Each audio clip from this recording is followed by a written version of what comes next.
renfort ya AFC M23 yarije go renforce nga mu gace kitwa gatoyi inyuma y'imigwano idasanzwe yari kirabahuza na FRDC. Ubu tuvugana yamaze guturirwa yose nta numwe yarokotse. Ubukeneye amafoto na video yiwe vyabaye, link ni yambere muri commentaire igufasha kuja mu group yacu WhatsApp kugira ngo amakuru zura yaronka atakibazo na kimwe. Hari amakuru yandi ari karavuga yuko muri Kisangani hoba hari aba special force bo muhari AFC M23 baba baramaze gushika kugira ngo bikunde bashobore kuza baragaba ibitero bidasanzwe ngaha ku kibuga c'indege cha Kisangani Bangoka nkuko amakuru abivuga. Sivyo gusa muri Mwenga naho hari imigwano idasanzwe, ndetse aho ubuce butari buke bwagiye buraberamwo imigwano kandi idasanzwe ikomeye cyane. Ivi byose twashize makino iganiro mu nkunde cyane kugira ngo mushobore kumva ibiriko biravugwa ku mirongo y'urugamba. Ikaze ni karibu wowe dukurikirana, making sure ko umaze kura subscribe canke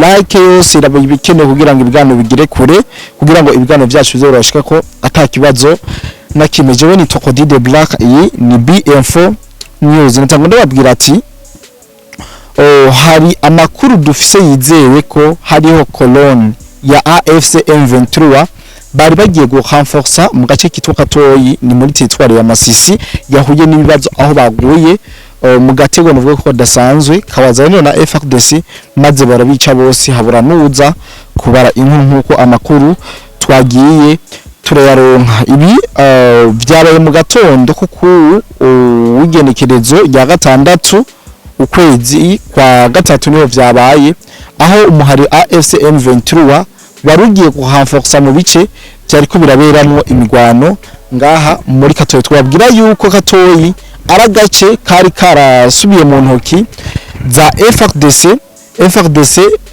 igihe muri rubaye ibintu byari bikomeye, niho FRDC yashobora kusubiza kano gace ka Katoyi. Nyagace kari strategique ku bantu batakamenyera, ariko vyagiye kuba ngombwa yuko M23 isubira gukubita FRDC, barasubira inyuma bava muri Katoyi. Rero ku munsi w'ejo niho kwigenetso rya gatanu niho FRDC yongera kuvugurura ibitero mu bwo ko bidasanzwe, maze bigize inyuma AFC M23, ariko iravuga ati aha ntituhava mfuma muhamba ishati. Niho habaye imigwano vuga ko idasanzwe yanaguyemo abasirikare benshi, ndetse abenshi mwanagiye murabona ibigwanisho byagiye bererekanwa biboneka neza yuko nka stoke leta y'u Rwanda cyangwa M23 yokoresha amezi 3 yose yafashwe na FRDC. yose stoke yamaze kuba yafatiwe ngaha muri Katoyi mu migwano yari maze yari kirahabera. Aya niyo makuru novuga yuko yizewe kubijanye n'ibigwanisho. Mwagiye murabona abiri ku mahema vyandagaye aho inyeshamba z'u Rwanda zaziheje kuvyamburwa ngaha muri Katoyi nyuma yo gukubitwa bakahava hagasigara FRDC. Inyuma yaho amakuru dufise nuko M23 yahise itegura renfort novuga yuko idasanzwe. Iyo renfort yari jerekeza ahanyene muri Katoyi, nubwo bitoroshe baguye mu mutego, ndetse hafi ya bose basiga ubuzima muri iyo migwano kuko baguye mu gatego batari biteguriye.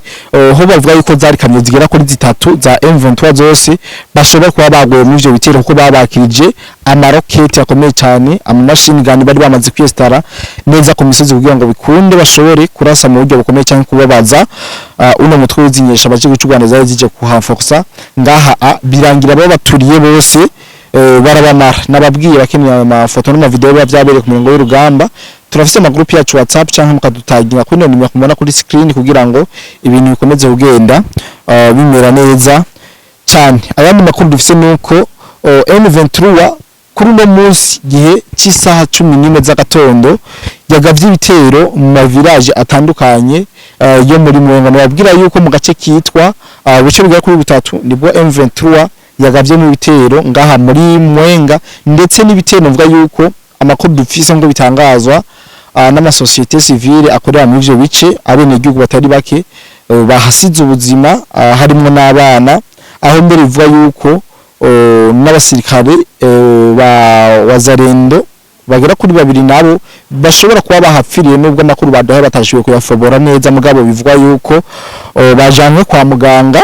Ariko mu gace kitwa Murundi, agace kitwa Katari n'agace kitwa Burinyi, ariko gace kariko karabera mu migwano isibaniro n'ubu tuvugana ha muri Mwenga, imigwanira cyari yose aho MU23 ariyo yagavye ibitero kuri FRDC, biboneka neza yuko ari bitero byari vyateguwe neza kugira ngo bashobore kwirukana FRDC aha muri Mwenga, bagarukane buno buce bumaze imisi buriko burabera misibaniro. Ibindi muriko murabona amakuru aca kumbanga ngo namenye cyane iz'abanyarwanda avuga yuko Colonel Sematama yoba yarasize ubuzima mu bitero bimaze imisi ngo biriko biraba, nyine bavuga byinshi nko mubimenyereye nkuko byaza kuri Wiringoma, ariko mukumva ejo canke hirya yejo urupfu rwa Colonel Sematama muze mumenye yuko Sematama yapfuye igihe ibintu byari bikaze muri point 0 na Minembwe, yapfiriye aho bitwa muri Remera nkuko twamize kubabwira. Nimwumva ariko barabika urupfu rwa Colonel Sematama Charles yapfiriye muri Remera, nibaze abahinde kujya babahenze kuvya Wiringoma yapfiriye muri Uvira, akaza kuvuga ko yapfiriye muri Rubaya nkuko amakuru tubashikiriza, ariko aragenda duha ivyemeza yuko uyu Sematama yapfiriye muri Remera atabwo ariko aragwa muri bino bitero biriko biraba nyine misi. Rero amakuru karaca kumbuga ubumenyi mino misi navuga yuko ari kuyitondera, kuko hari byinshi biriko biravugwa canke target z'iyo media zo mu Rwanda ziba zikeneye kugira ngo zishobore gutanga inkuru canke kwandagaza ibintu mu buryo bakabikora mu buryo bumwe babihanahaye. Nk'ubu ariko baravuga yuko mu gihugu cy'u Burundi cyagavye ibitero mu gihugu cy'u Rwanda mu mwaka wa 2019, kandi ivyo bitero ngo Burundi babwiteguriye kongera kugaba ibitero, kandi aya n'amakuru bavuga yuko ariko arasakazwa n'izi mbuga zo hakujya Akanyaru, ariko ntitwabibatoreza neza, turaza kubazanira ukuri kwavyo ndetse tubarabire hamwe ico leta y'u Rwanda yobigamije mu kuzana ano mahemera u Burundi bwa bugira butere kino gihugu cy'u Rwanda gito ca mbere mu kwisi yose. Rero amakuru tuzakomeza kubatohoreza, ariko reka tugende tuyaze mu kurangiza ino nkuru yacu canke no ncamake tuyaye kuriko biravuga yuko MU23 yoba yamaze gushika kuri aeroport international de Kisangani nkuko babitangaje biciye n'umwe mu bavugizi ba M23 Dr Rusa na Oscar Sirusa.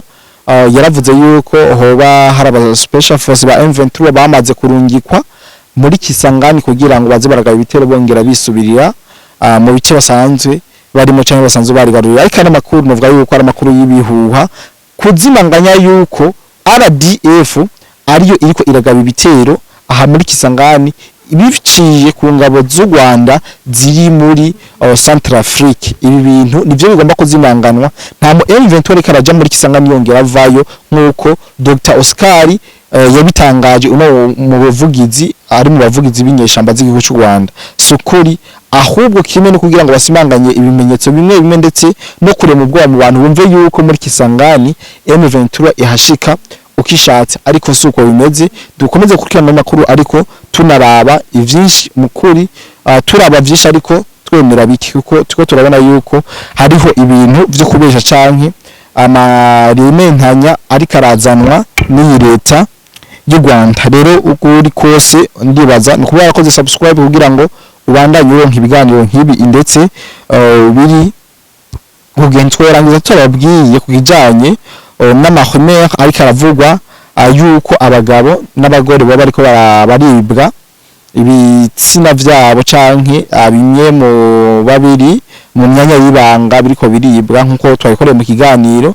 Abashaka kumenya ukuri kwibi vyose twabakoreye ikiganiro, abatarakibona ni mu kiraro kino YouTube channel yacu, murabe ukuri kwibiriko biravuga yuko hari habo babibwe ibitsina canke ari ukuri canke ari bihuha. Rero bakoze subscribe kugira ngo ibiganiro biri update nk'ibi nkuru zitarakoze amaguru hasi nk'izi muzironke imbere yuko na leta y'u Burundi igira ico ibivuze ko ndazi yuko tuba twamaze kubibaha atakibazo na kimwe. Ndabashimire cyane mu mwese tubanye miliyoni cyane kandi ko nizera yuko ivyinshi mwavyumvise, kandi ndizera ntahengeshe nk'uko twongera guhura mu bindi biganiro byacu vy'uno munsi. Bye bye.